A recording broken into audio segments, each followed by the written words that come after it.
United 2, Crystal Palace 1, 13th straight win at Old Trafford for Erik ten Hag, and what a win that was. United had to dig deep. They had to dig deep in the last 15, 20 minutes to be 2-0 up and to allow the opponent to kind of get back into it, not just by being 10 men down, but also conceding a scrappy goal from a set piece, from a corner. And I did say during, our watch match view that from set pieces, Crystal Palace did look a bit threatening, and we saw it quite a few times. We saw Richards with a header. We saw quite a few opportunities from corners, albeit that Manchester United had a lot more corners. We just couldn't be quite clinical from them, similar to how they were. But there's quite a lot of things to talk about, and I think everyone's going to be talking about that Casemiro red card, that little scrap that happened. Listen, there's negatives to take away from it, but I think there's a few positives. I know people might think, how can you take a positive away from one of our most important players being sent off and missing the next 3 matches? But I think one part of it, and even Erik ten Hag mentioned it in his post-match interview, is that the players fight together.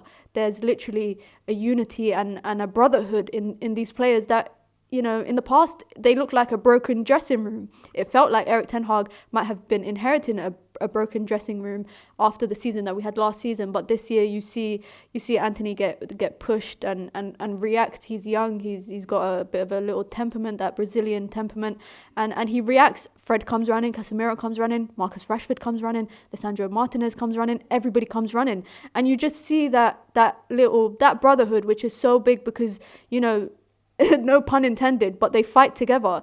And you even saw it in the game in the last 10, 15 minutes. The team dug deep and they were fighting together to see the game out. And yeah, I'm very disappointed, I do think it's a red card, but I think questions should be asked also about the inconsistencies of officiating when it comes to Manchester United matches this season. Obviously, VAR was always going to send him off. You see a man with his 2 hands around someone's neck, whether it's his collar or whatever, but, in slow motion, it looks like he's got his hand around someone's neck. He's getting sent off. Obviously, there was other Crystal Palace players.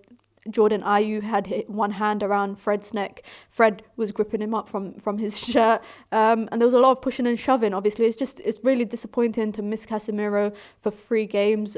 We've got Leeds at home. We've got Leeds away. And then our next Premier League game after the Barcelona fixture is Leicester at home. So those are the 3 fixtures that he'll probably miss. Sabitzer. Imagine we didn't buy Sabitzer. I genuinely feel like, imagine we didn't buy Sabitzer and we didn't have that backup. It might have been Fred and maybe Bruno in that position and maybe Jadon Sancho in the 10. I'm interested to see how Erik ten Hag deals with missing Casemiro for 3 games, but it's important that he's there for the Carabao Cup final. But we just have to look at it 1 game at a time and not think that far ahead. In terms of today's game, I'll start with Marcus Rashford because he's just continuing his great form. I really think that Marcus Rashford could hit 25 to 30 goals, anything in between those two. I feel like he could do it this season. The second goal that Marcus Rashford scored, the first one obviously was the Bruno Fernandes penalty, which was won by a handball. But that Rashford goal was just a great team goal. It started all the way from David De Gea. Everybody had a touch. Some people had multiple touches. And one thing that I liked is the ability to play one-touch passes on the right-hand side, but to just lure out the midfielders and the defenders of the opposition and then quickly take them out of the game with one switch to the other side of the pitch. And that's exactly what we saw. Luke Shaw with a great touch. And just Marcus Rashford was in a number 9 position. We've seen it actually once before this season. We know that he's been working with Benny McCarthy on his finishing, but also his ability to be in the right place at the right time. Marcus Rashford knows that he's not a typical number 9 striker, like the Harry Kanes and the Ivan Tonys and the Mitroviches, the Haalands that are always in the 6-yard box in the right place to just get a little poaching goal. But he showed it today that all the things that he's been working on with Erik ten Hag, with Benny McCarthy and the Manchester United staff is paying off. His decision-making in the first half was a bit poor, I think. I think there was chances that he had where he could have passed it instead of trying to shoot. But he's so hungry for goals right now. He's so hungry to score. He's in form. He knows he's in form. He picked up Player of the Month. He picked up Manchester United's Player of the Month. And he just wants to continue that form. And I can't really hate on a player that just wants to keep continuing doing well when they've come off a bad season last season. And I'm really happy with Marcus Rashford continuing that form, especially when Weghorst came off, who I think Weghorst was a big part of our first half. Manchester United sometimes had this ability to kind of allow teams to kind of pick up momentum, control the tempo, and we allowed that in the last 15 minutes of the first half. But Weghorst, for me, he does a lot of pressing, and I'm mentioning the pressing, and I know he's a striker and people probably expect him to score a lot of goals, but I think one big reason why he was bought is because of the work rate that he has off the ball. Pressing is your first form of defence, everybody knows that, and twice or three times actually in the first half he managed to dispossess the opposition by just pressing them when they were trying to play out from the back. He made the goalkeeper kick it out. When he pressed the goalkeeper, again he was pressing the fullbacks, the centre backs, and Bruno Fernandes was cleaning up after him to pick up possession once he done his job. And I think that was a big part of Manchester United's game plan in the first half. Obviously, we didn't really create a lot of clear-cut chances. Weghorst had one from a corner, which was a great header, and it was just a good save from the goalkeeper. But I feel like Weghorst, defensively, his ability to just, his physical presence, even when we're attacking, he lures out defenders, and we've seen it quite a few times. But his pressing and his ability to always be on the front foot, leading from the front, is something that United could have capitalised a bit more on in the first half. Obviously, in the second half, we came out similar to how we started the first half. We had possession and we were trying to create opportunities, and Weghorst coming off actually opened up that chance for Marcus Rashford to score. Obviously, a lot of people are going to talk about Casemiro sending off. Prior to him actually getting sent off, he was playing actually quite well. I said, when Casemiro got the gloves on, he's here, he's serious, he's here to play and put in a performance. And bar that sending off, he put in a good performance. But for me, the most important people of this team, obviously, is Lisandro Martinez and Rafael Varane. That confidence that they have in the back line, leading by example. Lisandro Martinez, for me, was the man of the match. Defensively, the last 15-20 minutes, he did not put a foot wrong. He was everywhere. He was on the right-hand side, he was on the left-hand side, he was in the full-back position at some point, and he was always putting a foot in, putting a head in, putting a leg in, putting every part of his body on the line for Manchester United. And that's what you want from players. You want players that will put their all in for the team, for the shirt, for the badge. They'll fight for the club, and they'll fight 90 plus minutes to see the game out, and that's what he did.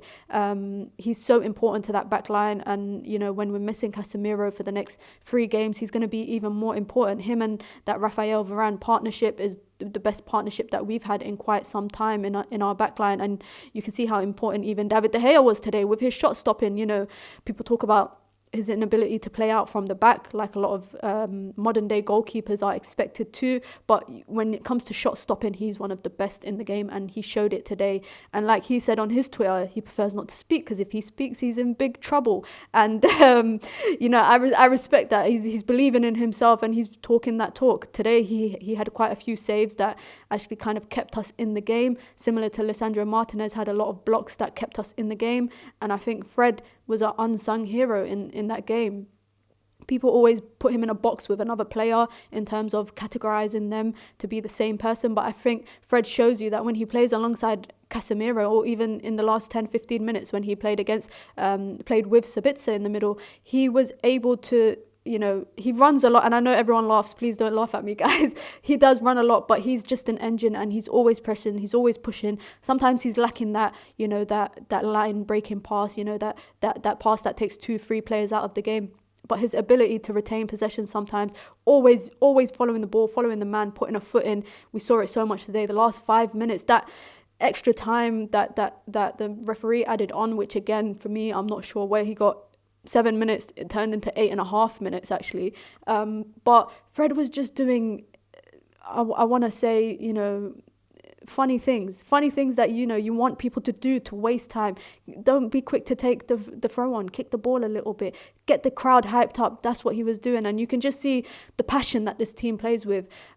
Crystal Palace is not an easy team. At home I think we've only beat them once in the last 5 games. We saw what happened at Selhurst Park when we let them come back with a last minute goal, and to see out a game, 3 points is important. A lot of people don't care how you get the 3 points. It's just about getting the 3 points. And today's performance just shows the team dug deep to get the nitty gritty parts done. Lisandro Martinez, Rafael Varane, Aaron Wan-Bissaka, who's just in phenomenal form right now and continues to perform well defensively.